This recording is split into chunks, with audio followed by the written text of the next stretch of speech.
আসসালামু আলাইকুম রহমতুল্লাহি ওবরকাতুহ। সম্মানিত দর্শক, বিএনপি চেয়ারপারসন বেগম খালেদা জিয়া চিকিৎসার জন্য লন্ডন গিয়েছেন।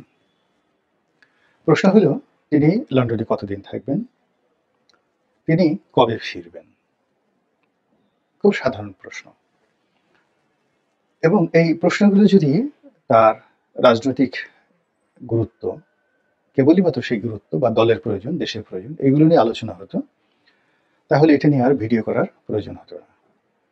কিন্তু এই প্রশ্নগুলোর সঙ্গে অনেকগুলো অনিশ্চয়তা, অনেকগুলো কনস্পিরেসি বা চক্রান্ত, অনেকগুলো সম্ভাবনা এবং অনেকগুলো দুর্ঘটনা এবং অনেকগুলো প্রাকৃতিক যে লীলা খেলা জড়িত।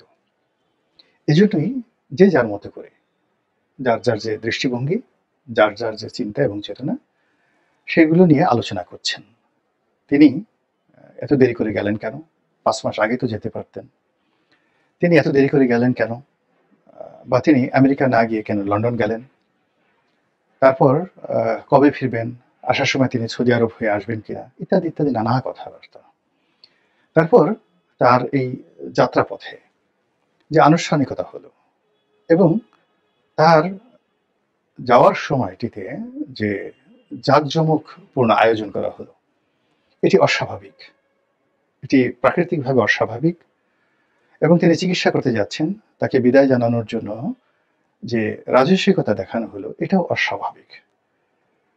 কেন কেন অস্বাভাবিক, এই বিষয়গুলো আমি আমার দৃষ্টিকোণ থেকে আলোচনা করার চেষ্টা করব।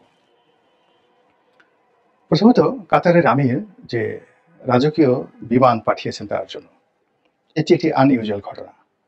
প্রথমত, কাতারের আমিরের সঙ্গে, বর্তমান আমিরের সঙ্গে আওয়ামী লীগ সরকারের, যাকে বলা হয় ওয়ান টু ওয়ান, ভারতের পরে যদি, ভারতের সঙ্গে তো তার রাজনৈতিক সম্পর্ক, কিন্তু কাতারের সঙ্গে শেখ হাসিনার যে সম্পর্ক, এটা ওয়ান টু ওয়ান ব্যক্তিগত সম্পর্ক।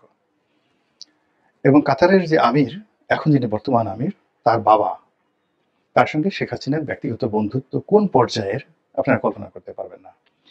ফলে বর্তমান আমির ইন পার্সন শেখ হাসিনাকে তার বাবার সহযোগী, রাজনৈতিক সহযোদ্ধা হিসেবে মান্য করেন। এবং বেশ কয়েকজন মানুষ, যেমন ধরেন ব্রিটেনের ঋষি সুনাক, কানাডার জাস্টিন ট্রুডো, ভুটানের যে বর্তমান রাজা, এবং কাতারের এই বর্তমান যিনি আমির আছেন, তো ওনাদের সঙ্গে শেখ হাসিনার ব্যক্তিগত সম্পর্ক, পারিবারিক সম্পর্ক, কোনোটা তার নিজের কারণে, কোনোটা তার ছেলের কারণে, কোনোটা তার বাবার কারণে। যেমন জাস্টিন ট্রুডোর বাবা আর বঙ্গবন্ধু বন্ধু ছিলেন, এই সুবাদে জাস্টিন ট্রুডোর সাথে সম্পর্ক।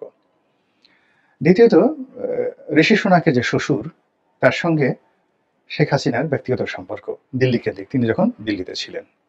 এই গেল ঋষি সুনাক। কাতারের আমিরের বাবার সঙ্গে শেখ হাসিনার ব্যক্তিগত সম্পর্ক। ভুটানের যিনি রাজা, তিনি জয়ের ঘনিষ্ঠ বন্ধু। তো এই হলো অবস্থা। তো সেই আমির হঠাৎ করে বেগম জিয়ার জন্য যে বিমান পাঠালেন, এটা আমার কাছে আনইউজুয়াল মনে হয়েছে, ভেরি আনইউজুয়াল মনে হয়েছে। মধ্যে যদি কোনো কিছু থাকে, সেটি ভবিষ্যৎ দেখা দেবে। দ্বিতীয়ত, এই আমির তার হওয়ার কথা না আমির, তার যোগ্যতার কারণে তিনি হয়েছেন এবং তিনি পুরো কাতারকে পরিবর্তন, চেঞ্জ করে দিয়েছেন। আমির হওয়ার কথা ছিল তার বড় ভাই, কিন্তু তার বড় ভাই দেখেন কতটা দেশপ্রেম, তিনি বললেন যে আমার সাথে আমার ছোট ভাই বেশি যোগ্যতা সম্পন্ন, কাজেই তাকে আমির বানানো হোক। এবং সেই আমির বাংলাদেশে কিন্তু এসেছিলেন। কার জামানাতে এসেছিলেন, কেন এসেছিলেন, এই জিনিসগুলো একবার একটু ভাবার চেষ্টা করুন। গেল এই একটি ঘটনা। দ্বিতীয় ঘটনা হলো যে, যখন কোনো একটা জায়গাতে হঠাৎ করে কোনো কিছু জ্বলে ওঠে, তার যে ক্ষমতা, তার যেভাবে জ্বলে ওঠার মানে দরকার, তার চেয়ে বেশি জ্বলে ওঠে, ওটা আনইউজুয়াল। বেগম জিয়া যাবেন, যাওয়ার সময় একেবারে স্বতঃস্ফূর্তভাবে, মানে তাকে যে অভ্যর্থনা জানানো হলো, তাকে যে বিদায় দেওয়া হলো, এটা সাধারণত হয় না। যখন আপনি কাউকে আবার বরণ করে নেবেন, এই 15 দিন পরে, 1 মাস পরে, 2 মাস পরে, ওখানে প্রকৃতিগতভাবে কখনই ন্যাচারালি এত জাঁকজমকপূর্ণ অনুষ্ঠান হয় না। এবং এটার জন্য বিএনপি কোনো পয়সা খরচ করেনি, তারপরে এটার জন্য বিএনপির কোনো আয়োজন ছিল না। এটা একেবারে পুরোটাই হৃদয় থেকে স্বতঃস্ফূর্তভাবে জনগণ বেগম জিয়ার জন্য রাস্তায় নেমে গেছে। এটি আনইউজুয়াল। কেন আনইউজুয়াল? এটা ভবিষ্যতে বলা যাবে, এখন বলা যাবে না। নরমালি স্বল্পকালীন এরকম ঘটনার জন্য যদি কাউকে বিদায় জানাতে হয়, এটা হয় না। এটা কেউ জানায়ও না। আর এই ধরনের আয়োজন করতে কোটি কোটি টাকা খরচ করেও এরকম গভীর রাতে শীতের মধ্যে আয়োজন করা যায় না, কিন্তু এটা হয়েছে। ফলে এটা একটা অস্বাভাবিক একটি ঘটনা।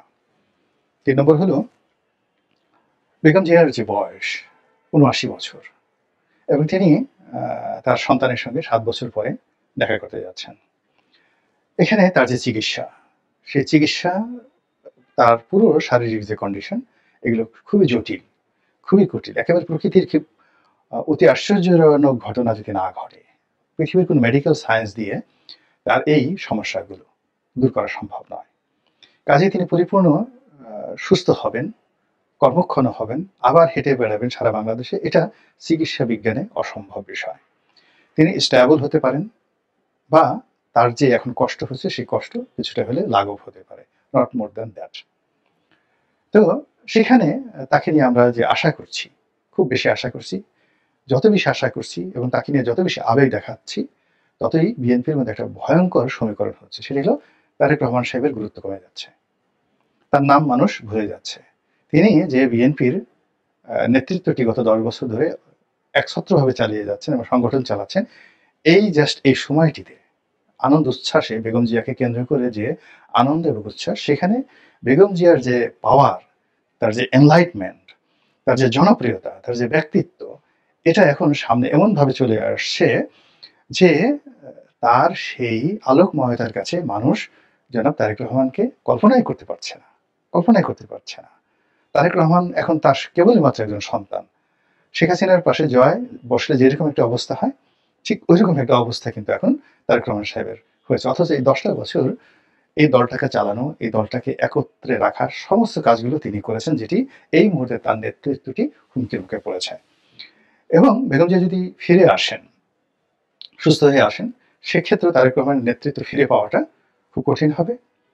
আর যদি বেগম জিয়া আরও অসুস্থ হন এবং আল্লাহ না করুক হায়াত মতো আল্লাহর হাতে, তার যদি আল্লাহর দরবারের ডাক এসে যায়, সেক্ষেত্রে তারেক রহমান সাহেবের নেতৃত্ব আবার পুনঃ প্রতিষ্ঠিত করতে হবে, নতুন করে প্রতিষ্ঠিত করতে হবে। এই সমস্যাটা কিন্তু এর মধ্যে ঘটে গেছে। আরেকটি বিষয় আপনাদের স্মরণ করে দিতে চাই, সেটি হলো আওয়ামী লীগের জামানাতে বেগম খালেদা জিয়া যখন দিল্লিতে গিয়েছিলেন দিল্লির মেহমান হিসেবে, তখন তিনি বিরোধী দলীয় নেত্রী। তখন কিছু আনইউজুয়াল ঘটনা ঘটেছিল। সেই আনইউজুয়াল ঘটনা হলো তাকে রিসিভ করার জন্য সকল প্রোটোকল ভেঙে ভারতের প্রধানমন্ত্রী মনমোহন সিং তিনি এয়ারপোর্টে চলে এসেছিলেন, যেটি আনইউজুয়াল, কখনো হয় না।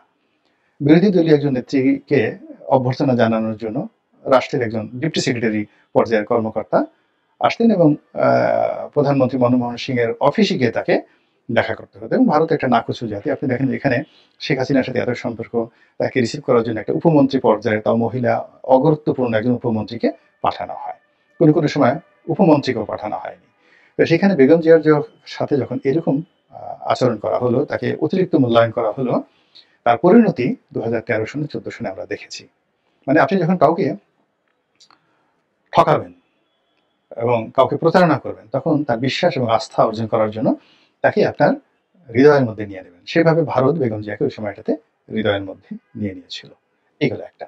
আর একটা আনইউজুয়াল ঘটনা ঘটেছিল বেগম জিয়ার জমানার শেষ সময়টিতে, অর্থাৎ উনি যখন সর্বশেষ প্রধানমন্ত্রী ছিলেন, একেবারে শেষ সময়টিতে, তখন উনি একবার রাষ্ট্রীয় সফরে ব্যাংকক যাবেন। তো তার সেই ব্যাংকক যাত্রাকে সম্মানিত করার জন্য, কালারফুল করার জন্য থাইল্যান্ডের যে প্রধানমন্ত্রী থাকসিন সিনাওয়াত্রা, তিনি তার ব্যক্তিগত বিমান নিয়ে ঢাকাতে এসেছিলেন নিজে, এবং বাংলাদেশ থেকে ওনাকে রিসিভ করে তারপরে ব্যাংকক নিয়ে গেছিলেন। এটা পুরো আনইউজুয়াল একটা ঘটনা। অতিরিক্ত আবেগের কারণে, অতিরিক্ত মার্কেটিংয়ের কারণে, অতিরিক্ত ডিপ্লোমেসির কারণে বাংলাদেশের সঙ্গে থাইল্যান্ডের যে রিলেশন বা থাইল্যান্ডের এখন যে অবস্থা, সেই অবস্থাতে বাংলাদেশের প্রধানমন্ত্রীকে রিসিভ করার জন্য থাইল্যান্ডের প্রধানমন্ত্রী এয়ারপোর্টে আসবে, এটি আনইউজুয়াল ঘটনা। তো সেখানে উনি ওনার নিজস্ব বিমান নিয়ে বাংলাদেশে ঢাকা এয়ারপোর্টে তিনি এসেছেন এবং বেগম জিয়াকে আবার তিনি নিজে নিয়ে তার সাথে গল্প করতে করতে প্লেনে করে তিনি ব্যাংকক গিয়েছেন। এবং সেই আনইউজুয়াল ঘটনার পরিণতি কি হয়েছিল দেখেন। ওই ঘটনার পরেই বাংলাদেশে 1/11 হয়, বেগম খালেদা জিয়া সরকারের পতন হয়, আর ওদিকে থাকসিন সরকারের কিন্তু পতন হয়ে যায়। এবং এখনো পর্যন্ত থাকসিন সিনাওয়াত্রা দাঁড়াতে পারেননি আর দাঁড়াতে পারবেন না। মধ্যে তার বোনকে চেষ্টা করেছিলেন, উনি চেষ্টা করেছেন, সেই বোনও বিপদে পড়েছে। তো এই জন্য আমার নিজের ব্যক্তিগত অভিজ্ঞতা হলো যে নিজের জীবনে হোক, সামাজিক জীবনে হোক, পারিবারিক জীবনে হোক, যখন আনইউজুয়াল কোনো ঘটনা ঘটে যের জন্য আপনি উপযুক্ত নন, এন্টাইটেল নন, যেটা আপনি ক্লেম করতে পারেন না, যেটা হওয়ার কথা নয়, এরকম কোনো দুর্ঘটনা বা এরকম কোনো সুঘটনা, এরকম কোনো প্রাপ্তি যখনই ঘটনা ঘটে তখনই ধরে নিতে হবে যে সেখানে প্রকৃতি খেলছে, লীলা খেলা খেলছে। যেমন ধরুন আমাদের ডক্টর মোহাম্মদ ইউনূস, তিনি আশা করেননি যে তিনি উপদেষ্টা হবেন। হি ওয়াজ, যাকে বলা হয়, ready to go to jail. এবং জেল থেকে বাঁচার জন্য তিনি নিজে বলেছেন যে তিনি জেল থেকে বাঁচার জন্য প্যারিসে বসে তিনি চিন্তা করছিলেন যে প্যারিসে থাকবেন না অন্য কোনো দেশে আশ্রয় নেবেন। তো যখন এরকম একটা আনইউজুয়াল ঘটনা ঘটলো তার জীবনে, তিনি কিন্তু চিন্তা করার সময় পাননি, তিনি সেটি গ্রহণ করেছেন। গ্রহণ করার ফলে কি হলো, তার কোনো প্রস্তুতি ছিল না, তার চিন্তা করার কোনো সময় ছিল না, এবং তিনি ছিলেন উদ্বেলিত। এবং তার ফলে এখন তিনি নিজে যে বিপদে পড়েছেন এবং পুরো দেশকে দেখে কি বিপদে ফেলেছেন। এবং আমরা কি যে একটা অনির্ধারিত গন্তব্যে চলে যাচ্ছি, এটা একমাত্র আল্লাহ রাব্বুল আলামিন জানেন। সবার শেষে যেটা, সেটা হলো বেগম জিয়ার এই যে যাত্রা, এই যাত্রার প্রাক্কালে সেনাবাহিনীর প্রধান জেনারেল ওয়াকারুজ্জামান তার সাথে এসে সস্ত্রীক দেখা করে গেছেন। এটিও একটি আনইউজুয়াল ঘটনা, এটি কোনো সাধারণ ঘটনা নয়। কাজেই বেগম জিয়ার ফিরে আসা বা প্রলম্বিত হওয়া বা বিভিন্ন লোক যে আরেকটি ১/১১ কথা বলছে, -2 এর কথা বলছে, আপনি কোনো জিনিসই উড়িয়ে দিতে পারেন না। আল্লাহ আমাদের সবাইকে হেদায়েত দান করুন এবং হেফাজত করুন। আসসালামু আলাইকুম ওয়া রাহমাতুল্লাহি ওয়া বারাকাতুহু।